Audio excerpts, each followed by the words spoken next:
ಹಿಂದೆ ನಮ್ಮ ಸಂಸದರಾದಂಥ doctor K Sudhakar ಅಣ್ಣವರು ಒಂದು ಮಾಧ್ಯಮ ಪ್ರಕಟಣೆ ಕೊಡ್ತಾರೆ.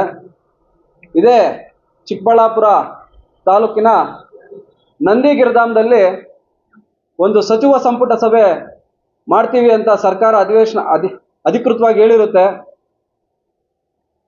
ಆ ಅಧಿಕೃತನ ನಾವೇನು ನಮ್ಮ ಚಿಕ್ಕಬಳ್ಳಾಪುರ ಈ 3 ಜಿಲ್ಲೆ ಬರನಾಡು ಅಂತ ಏನು ಕರಿತೀವೋ ಆ 3 ಜಿಲ್ಲೆಗೆ ಏನು ಅನುದಾನ ಕೊಡಬೇಕು, ಏನೇನು ನಮ್ಮ ಕೆಲಸಗಳು ನಿಂತೋಗಿದೆ ಅವೆಲ್ಲ ಸ್ಟಾರ್ಟ್ ಮಾಡಿಸ್ಬೇಕು ಅಂತ ಒಂದು ಪ್ರೆಸ್ ಮೀಟ್ ಮೂಲಕ ಅವ್ರಿಗೆ ಒಂದು ಎಚ್ಚರಿಕೆಯನ್ನು ಕೊಡೋದಕ್ಕೆ ಒಂದು ಪ್ರೆಸ್ ಮೀಟ್ ಕರೀತಾರೆ.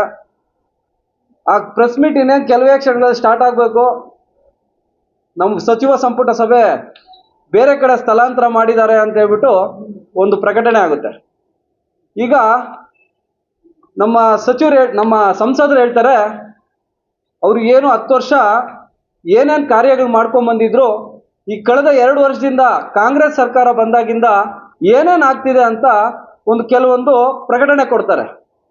ಆ ಒಂದು ಪ್ರಕಟಣೆಗೆ ಆ ಕಾಂಗ್ರೆಸ್ ಯುವ ನಾಯಕರು ಅಂತ ಏನು ಅನ್ಕೊಂಡು ಓಡಾಡ್ತಾ ಇದ್ದಾರೋ ಅವರು ನಮ್ಮ ಸಂಸದರನ್ನ ಕಿಂಚಿತ್ತು ಮರ್ಯಾದೆ ಕೊಡ್ದಿರ ಮಾತಾಡೋದು ನಮಗೆ ಸಹಿಸಕ್ಕೆ ಆಗ್ದಿರ ಇವತ್ತು ಈ ಪ್ರೆಸ್ ಮೀಟನ್ನು ನಾವು ಕರೆದಿರೋದು.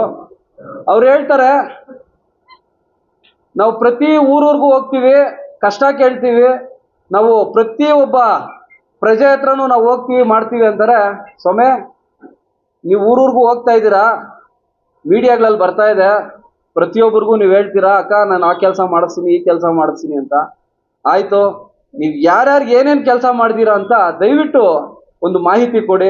ಅದೇ ರೀತಿಯಾಗಿ ಪ್ರತಿಯೊಂದು ಊರಲ್ಲಿ ಅಷ್ಟು ಕೋಟಿ ಹಾಕಿದ್ದೀವಿ ಇಷ್ಟು ಕೋಟಿ ಹಾಕಿದ್ದೀವಿ ಅಂತ ಹೇಳ್ಬಿಟ್ಟು ಗುದ್ಲಿ ಪೂಜೆ ಮಾಡಿದ್ದೀರಾ, ಎಷ್ಟು ಗುದ್ಲಿ ಪೂಜೆ ಮಾಡಿದ್ದೀರಲ್ವ, ಯಾವುದಾವ್ ಚಾಲ್ತಿಯಲ್ಲಿದೆ ಅಂತ ದಯವಿಟ್ಟು ಒಂದು ರಿಪೋರ್ಟ್ ಕಾರ್ಡನ್ನು ನೀವೇ ಕೊಡ್ರಿ. ಹೇಳ್ತಾರೆ ನಿಮ್ಮ ಇವಾಗ ಶಾಸಕರು ಅನ್ಸ್ಕೊಂಡಿರೋರು ಹೇಳ್ತಾರೆ, ಒಂದು ಶಿಡ್ಲಘಟ್ಟ ಸರ್ಕಲ್ ಸಾರ್ವಜನಿಕರ ಸಭೆಯಲ್ಲಿ ಚಿಕ್ಕಬಳ್ಳಾಪುರದಲ್ಲಿ 136 ವಾಟರ್ ಪ್ಲಾಂಟ್ ಮಾಡಿದ್ದೀವಿ ಅಂತ ಹೇಳ್ತಾರೆ.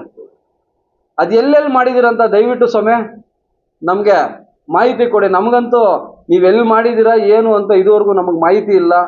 ಅದೇ ರೀತಿಯಾಗಿ ಚಿಕ್ಕಬಳ್ಳಾಪುರಕ್ಕೆ HN ವ್ಯಾಲಿ ನೀರು ಬಂದಾಗ ಈಗಿನ ಶಾಸಕರು ಸ್ಟ್ರೈಕ್ ಮಾಡ್ತಾರೆ, ಇದೇ ಶಿಡ್ಲಘಟ್ಟ ಸರ್ಕಲಲ್ಲಿ ಸ್ಟ್ರೈಕ್ ಮಾಡ್ತಾರೆ. ಇದು ವಿಷಕಾರಿ, ಇದು ಸರಿ ಇಲ್ಲ, 3ನೇ ಥರದ ಶುದ್ಧೀಕರಣ ಆಗಬೇಕು ಅಂತ ಹೇಳ್ಬಿಟ್ಟು ಸ್ಟ್ರೈಕ್ ಮಾಡ್ತಾರೆ. ಆಯಿತು ಸ್ವಾಮಿ, ನಮ್ಮ ಶಾಸಕರು ಮಾಡೋಕ್ಕಾಗಲಿಲ್ಲ. ನೀವು ಬಂದು 2 ವರ್ಷ ಆಯಿತು, ಯಾಕೆ ನಿಮಗೆ ತಾಕತ್ತಿಲ್ವಾ ಕೇಳೋದಕ್ಕೆ ಸರ್ಕಾರದಲ್ಲಿ 3ನೇ ಥರದ ಶುದ್ಧೀಕರಣ ಮಾಡಿ ಅಂತ? ಯಾಕೆ ಕೇಳಬಾರ್ದು? ಈಗ ಚಿಕ್ಕಬಳ್ಳಾಪುರದ ಜನ ನಿಮ್ಮನ್ನ ಶಾಸಕರಾಗಿ ಆಯ್ಕೆ ಮಾಡಿ ಕಳಿಸಿರೋದು ನೀವು ಕೇಳಲಿ ಅಂತಾನೆ. ಮಾಡಿ, 3ನೇ ಥರ ಶುದ್ಧೀಕರಣ ಮಾಡಿ, ಜನಕ್ಕೆ ಒಳ್ಳೇದಾಗ್ಬೇಕು ತಾನೆ, ಮಾಡಿ. ನಿಮ್ಗೆ ಯಾರಾದರೂ ಮಾಡಬೇಡಿ ಅಂತ ಹೇಳ್ತಿದಾರಾ? ಅದೇ ರೀತಿಯಾಗಿ ಇಷ್ಟು ದಿನ ಆಯಿತು, ವಿಧಾನಸೌಧದಲ್ಲಿ ಅಧಿಕಾರಕ್ಕೆ ಬಂದು 2 ವರ್ಷ ಆಯಿತು, ಚಿಕ್ಕಬಳ್ಳಾಪುರಕ್ಕೆ ಇಂಥ ಅನುದಾನ ಬೇಕು ಅಂತ ಒಂದು ದಿನ ಏನಾದರೂ ನೀವು ನಿಂತ್ಕೊಂಡು ಕೇಳಿದ್ದೀರಾ? ಏನು ಬೇಕು? ಪ್ರತಿಯೊಬ್ಬ ಎಲ್ಲ ಕ್ಷೇತ್ರದ ಶಾಸಕರು ನಿಂತ್ಕೊಂಡು ನಮ್ಮ ಕ್ಷೇತ್ರಕ್ಕೆ ಅದನ್ನು ಅನುದಾನ ಬೇಕು ಈ ಅನುದಾನ ಬೇಕು ಅಂತ ಕೇಳ್ತಾರಲ್ವಾ? ನಮ್ಮ ಶಾಸಕರು ಏನು ಕೇಳಿದ್ದೀರಾ ಹೇಳ್ಬೇಕಲ್ವಾ ನೀವು? ಪ್ರತಿ ಊರೂರಿಗೂ ಹೋಗೋದು ಕಷ್ಟ ಕೇಳ್ತಿದ್ದೀರಾ, ನಾವಿಲ್ಲ ಅಂತ ಹೇಳ್ತಿಲ್ಲ, ಬಟ್ ಅವ್ರ ಕಷ್ಟ ನಿವಾರಣೆ ಆಗ್ತಿದ್ಯಾ? ಯಾರ್ಯಾರು ನಿವಾರಣೆ ಮಾಡಿದ್ದೀರಾ? ಏನು ಕಷ್ಟ ನೀವು ನಿವಾರಣೆ ಮಾಡಿದ್ದೀರಾ?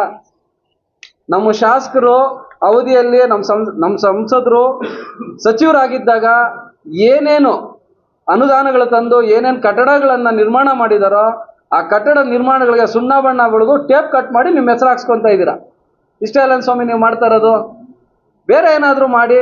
ನಿಮ್ಮ ಅಧಿಕಾರದಲ್ಲಿ ನಾವಿಂಥದ್ದು ತಂದಿದ್ದೀವಿ, ನಾವಿಂಥದ್ದು ಕೆಲಸ ಮಾಡಿ ನಾವು ಟೇಪ್ ಕಟ್ ಮಾಡ್ತಾ ಇದ್ದೀವಿ ಅಂತ ಯಾವುದಾದ್ರೂ ಒಂದು ಹೇಳಿ ಸ್ವಾಮಿ ನೋಡೋಣ. ಮೊನ್ನೆ ತಾನೇ ಗಾಂಧಿ ಭವನ ಸುಮಾರು 7 ಕೋಟಿನೋ ಏನೋ ಅದು ಅನುದಾನ, ಅದು 3 ಕೋಟಿ ಅನುದಾನ ಕೊಟ್ಟು ಗಾಂಧಿ ಭವನ ಮಾಡಿದ್ರು. ಮತ್ತೆ ಕನ್ನಡ ಭವನ ಅದು ಸಮೇತ 7 ಕೋಟಿ ಕೊಟ್ಟು ಅನುದಾನ ಮಾಡಿ ಕಟ್ಟಡ ಕಟ್ಟಿಸಿದ್ರು.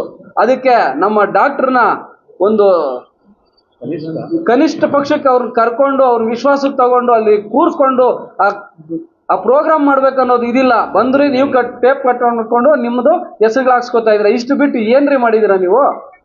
ಸುಮ್ಮನೆ ಮಾತಾಡ್ತೀರಾ, 3 ಹುಡುಗರು ಮಾತಾಡ್ತೀರಾ, ಅವ್ರ ಸಂಸದರ ಬಗ್ಗೆ ಮಾತಾಡ್ಬೇಕಾದ್ರೆ ಸ್ವಲ್ಪ ಕನಿಷ್ಠ ಅವ್ರು ಏನು ಕೆಲಸ ಮಾಡಿದ್ದಾರೆ, ಚಿಕ್ಕಬಳ್ಳಾಪುರಕ್ಕೆ ಅವ್ರ ಕೊಡುಗೆ ಏನು, ಅವ್ರು ಎಷ್ಟು ದೊಡ್ಡ ವ್ಯಕ್ತಿ ಅನ್ನೋ ಒಂದನ್ನ ಕನಿಷ್ಠ ಪ್ರಜ್ಞೆ ಇಲ್ದಿರ ನೀವು ಮಾತಾಡ್ತೀರಲ್ವಾ, ನಿಮ್ಮನ್ನ ನಾವೇನ್ ಅನ್ಬೇಕು ಹೇಳಿ. ದಯವಿಟ್ಟು ನಮ್ಮ ಚಿಕ್ಕಬಳ್ಳಾಪುರ ಸಂಸದರನ್ನ ಮಾತಾಡ್ಬೇಕಾದ್ರೆ ಇಂಥ ಹೇಳಿಕೆಗಳು ಕೊಡಬೇಡಿ. ನೀವು ರಿಪೋರ್ಟ್ ಕಾರ್ಡ್ ಇಟ್ಕೊಳ್ಳಿ, ನಿಮ್ಗೇನು ಮಾಡಿದ್ದಾರೆ ಡಾಕ್ಟರ್ ಸುಧಾಕರ್ ಸರ್ ಅವರು ಏನೇನು ಮಾಡಿದ್ದಾರೆ, ಏನು ಮಾಡಿಲ್ಲ, ನಿಮ್ಮ ಸಂಸದರು ನಿಮ್ಮ ಶಾಸಕರು ಬಂದಾಗಿಂದ 2 ವರ್ಷದಿಂದ ಏನು ಮಾಡಿದ್ದಾರೆ, ರಿಪೋರ್ಟ್ ಕಾರ್ಡ್ ಇಟ್ಕೊಂಡು ದಯವಿಟ್ಟು ಮಾತಾಡ್ಬೇಕಂತ ತಮ್ಮಲ್ಲಿ ವಿನಂತಿ. ಒಂದು ದಲಿತರ ಮನೆಗೆ ಬಡವರ ಮನೆ ಕೊಡ್ತಾರೆ, ಅಲ್ಲಿ ಕೂತ್ಕೊಂಡು ನ್ಯಾಯದಲ್ಲಿ ಕೂತ್ಕೊಂಡು ಏನಮ್ಮ ಅಂತ ಹೇಳ್ತಾರೆ. ಅಂತ ಶಾಸಕರು ಇದುವರೆಗೂ ನೋಡಿಲ್ಲ ನಾವು ಅಂತ ಹೇಳ್ತಾ ಇದ್ದೀವಿ. ನಾನು ಹೇಳ್ತೀನಿ, 2 ವರ್ಷದಿಂದ ನೀವು ಶಾಸಕರಾಗಿ ನಮ್ಮ ಚಿಕ್ಕಬಳ್ಳಾಪುರ ತಾಲೂಕಿನಲ್ಲಿ ದಲಿತರಿಗೆ ಹೋಗಿ ನೀವು ಮನೆಯಲ್ಲಿ ಕೂತ್ಕೊಂಡು ನಿಮ್ಮ ಕಷ್ಟ ಏನು ಸುಖ ಏನು ಅಂತ ಹೇಳಿದ ಮಾತ್ರಕ್ಕೆ ಅವ್ರು ಉದ್ಧಾರ ಆಗ್ತಾರ, ಅವ್ರ ಹೊಟ್ಟೆ ತುಂಬತದ.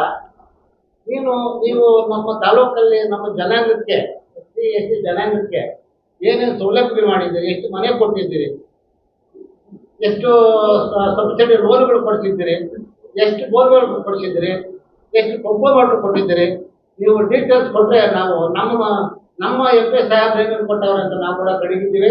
ಇದು ನಮ್ಮ SC STಗೆ ನಾವು ಸಹಾಯ ಮಾಡ್ತೀವಿ ಅಂತ ಅವ್ರ ಮೇಲೆ ನೀವು ಭರವಸೆ ಇಟ್ಕೊಂಡು ಓಡಾಡ್ತಾ ಇದ್ದೀರಿ. ಅವ್ರಿಗೆ ಏನೇನು ಸಹಾಯ ಮಾಡಿದ್ರೆ ಡೀಟೇಲ್ ಕೊಡಬೇಕು ಅಂತ ಈ ಮುಖಾಂತರ ಕೇಳಿ.